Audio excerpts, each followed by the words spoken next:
শীতকাল চলে আসলেই সারাক্ষণ কেন জানি খাই খাই লাগে। আসলে গরমকালে হাঁসফাঁস অবস্থা গরমে, তাই শীতকালে খাবো তাতেও কি আবার বাধা?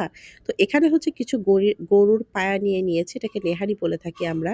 তো এখানে হচ্ছে আদা বাটা, রসুন বাটা, ধনিয়া বাটা, তারপরে হচ্ছে গরম মসলা বাটা, পেঁয়াজ, হলুদ, মরিচের গুঁড়ো, মানে নর্মাল যেসব মসলাগুলো দিয়ে গরুর গোশটা রান্না করি সেগুলো দিয়েই তেল দিয়ে এখানে আমি কিছুটা পরিমাণ পানি আর লবণ দিয়ে প্রেসার কুকারে সিটি দিয়ে দিব। আসলে আমাদের তো লাইনের গ্যাস না, সিলিন্ডারের গ্যাস, এর জন্য প্রেসার কুকারেই কিছু কিছু রান্না আমাদেরকে শেষ করে নিতে হয় গ্যাস সাশ্রয়ের জন্য। যাই হোক, তো এখানে হচ্ছে সব মসলা আমি অ্যাড করে দিয়ে এখানে হচ্ছে পানিটাকেও আমি অ্যাড করে দিচ্ছি। পানিটাকে খুব বেশি একটা দিব না, তাহলে প্রেসার কুকারের যে চেহারা হবে কি আর বলবো। যাই হোক, তো এখানে নল্লি দিয়ে আসলে কি খাওয়া যায়? নেহারি দিয়ে কিন্তু খাওয়া যায়, ভাত দিয়ে খাওয়া যায়, রুটি দিয়েও খাওয়া যায়। তো আজকের আমরা ভাবলাম যে একটু বাসায় নান রুটি তৈরি করি। আসলে হোটেলের নান রুটিগুলো খুবই মজা লাগে। বাসায় বানানো কিন্তু একদমই সহজ। এখানে আমি ৬ কাপ ময়দার সাথে হচ্ছে ৩ চামচ নিয়ে নিয়েছি ইস্ট, দেন হচ্ছে দিয়ে দিয়েছি ৪-৫ চামচ চিনি, দেন হচ্ছে তেল, মানে সয়াবিন তেল। আপনারা এখানে বাটার বা ঘি ইউজ করতে পারেন। এরপরে হচ্ছে উষ্ণ গরম পানি।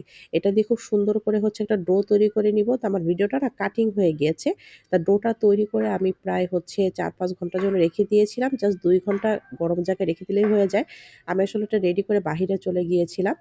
তো রাত্রে বাসায় এসে এদিকে হচ্ছে দেখেন কত সুন্দর ফুলকো, ফুলকো নান বানিয়ে নিচ্ছি। চুলাতেই কিন্তু আপনারা খুব সুন্দরভাবে নান বানিয়ে নিতে পারেন।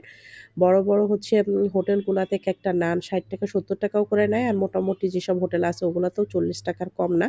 তো খুব বাসায় অল্প খরচেই কিন্তু খুব মজাদার নান তৈরি করা হয়। আর নানগুলো হয় খুবই সফট। এরপরে হচ্ছে আপনার নানে খামির করার সময় কিন্তু গরুর দুধও দিতে পারেন। তাহলে কিন্তু আরো খুব সুন্দর টেস্ট আসে। যাই হোক, তো এখানে নানগুলো আমি ছেঁকে নিচ্ছি। তাই গরুর পায়া বা নল্লি যেটাই বলি না কেন, কে, কে পছন্দ করেন অবশ্যই জানাবেন। তো আমি এগুলো প্রেসার কুকারে ছিটিয়ে নিয়ে একটু বাগার দিয়ে নিয়েছিলাম। আর এদিকে দেখেন আসলে আমি না এবার ঝোল খুব একটা রাখতে পারি নাই। যদিও আমরা কিন্তু এটা ঝোল দিয়ে রুটি খেতেই খুব বেশি পছন্দ করি। যাই হোক, মোটামুটি ঝোল রেখেছি। এখন প্লেটে একটু নিয়ে নিচ্ছি নিজের জন্য।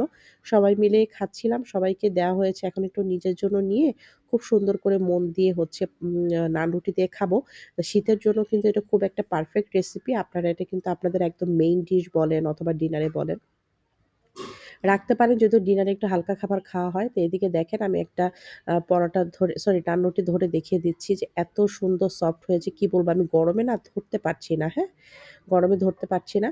তো এই তো জাস্ট প্লেটে নিয়ে এখন হচ্ছে খেতে বসে যাবো। যাই হোক, আজকে আমার এই ছোট্ট ভিডিওটা কেমন লাগলো অবশ্যই সবাই কমেন্ট করে জানাবেন। আর এই গরমের মধ্যে এটা খাওয়া কিন্তু খুবই ভালো। আর যাদের ক্যালসিয়ামের অভাব আছে, আসলে ক্যালসিয়ামের অভাব মোটামুটি সবারই কম বেশি থাকে। বয়স্ক থেকে অল্প বয়সী সবাই। তো এটা কিন্তু খাওয়া খুব ভালো। আর দেখেন প্রেশার কুকারে রান্না করলে সিটি দেওয়ার পরে একদম হাতে খুলে চলে আসছে। এত সুন্দর প্রেশার কুকারে রান্না না অল্প সময়ের মধ্যে করা যায়। আর এমনিও চুলায় রান্না করা যায়, একটু বেশি সময় লাগে এই আরকি। যাই হোক, আজকে আমার ভিডিওটা কেমন লাগলো অবশ্যই কমেন্ট করে জানাবেন। ধন্যবাদ সবাইকে যারা এতক্ষণ পুরো ভিডিওটা দেখেছেন।